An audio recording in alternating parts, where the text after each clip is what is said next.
Hi, this is called The First Drawing, and it is written and illustrated by Mordecai Gerstein.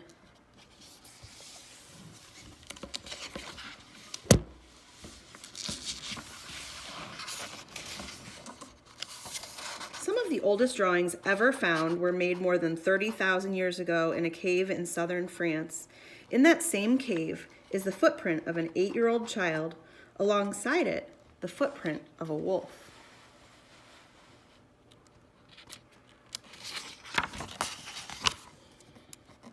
The first drawing.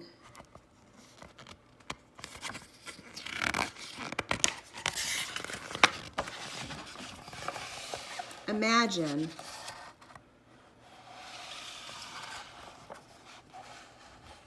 you were born before the invention of drawing more than 30,000 years ago.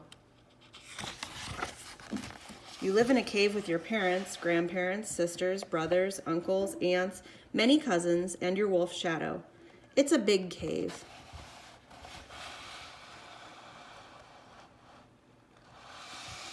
You love to watch animals. You see them everywhere.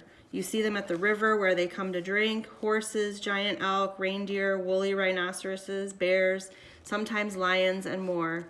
You sit and watch them for hours.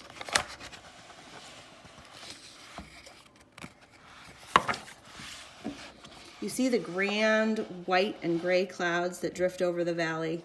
Their ever-changing shapes look to you like a parade of animals.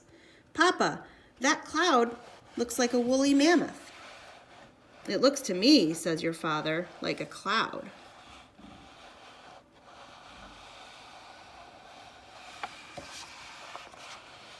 When collecting stones from spearheads and knives, you think some look like animals too. Mama, this stone looks like a bear. To me, says your mother, it looks like a stone. You wonder, why can't they see what I see?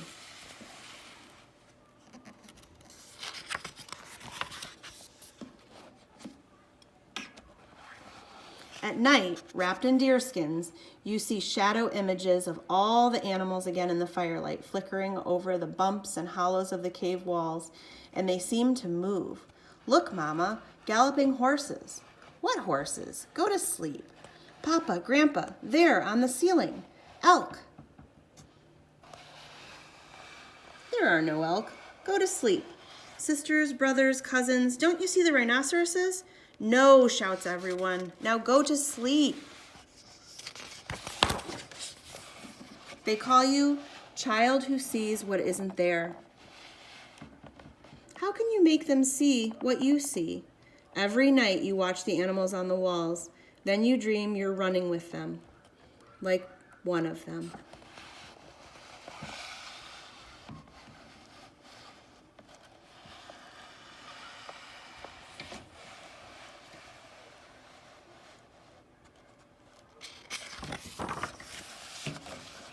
One morning, you're out with your father searching for stones. You wander off around a hill of huge boulders.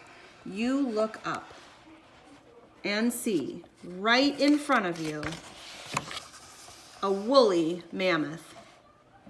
It's not made of lights and shadows or clouds. You can smell it, warm and musky.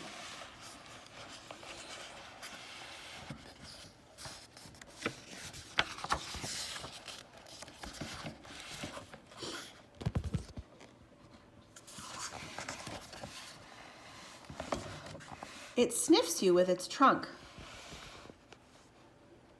Then it stands perfectly still. So do you. You're afraid to move. It's like a fur-covered mountain with eyes that look into yours. You look back, and in those eyes you see that being a mammoth might not be so different from being you.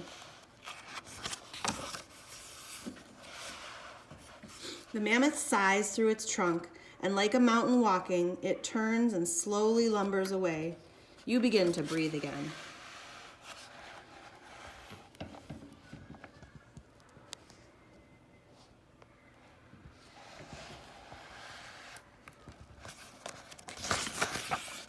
Papa, right in front of me, a woolly. Child, child, your father sighs, what are we going to do with you? That night, in front of the fire, as your eyes begin to close, you see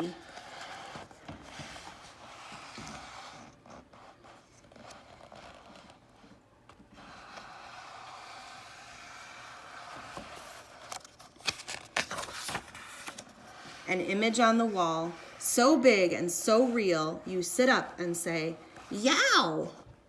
"Huh?" says your father. "What's wrong?" says your mother.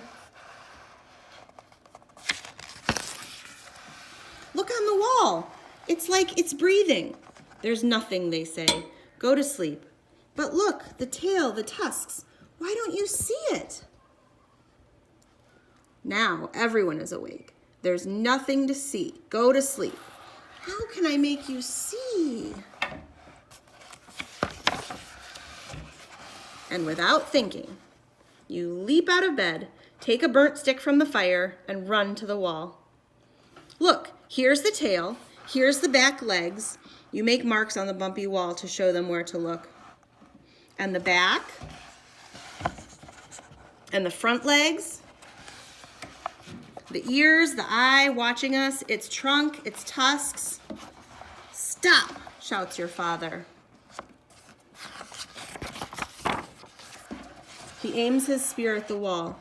Everyone huddles, wide-eyed, children clutching their parents' legs. "I can see it," gasps your father. "It's magic." "No, Papa," you say. "I'm just showing you."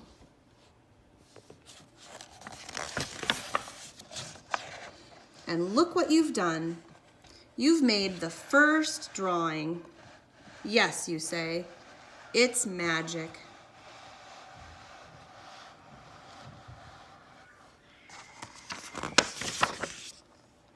Now everyone can see what you see, and so you make more drawings.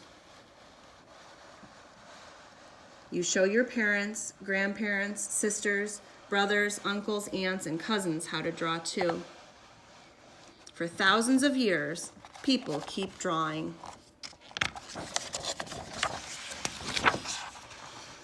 Even today, people are still doing it, and that's how, if you've been around more than 30,000 years ago, you might have invented drawing.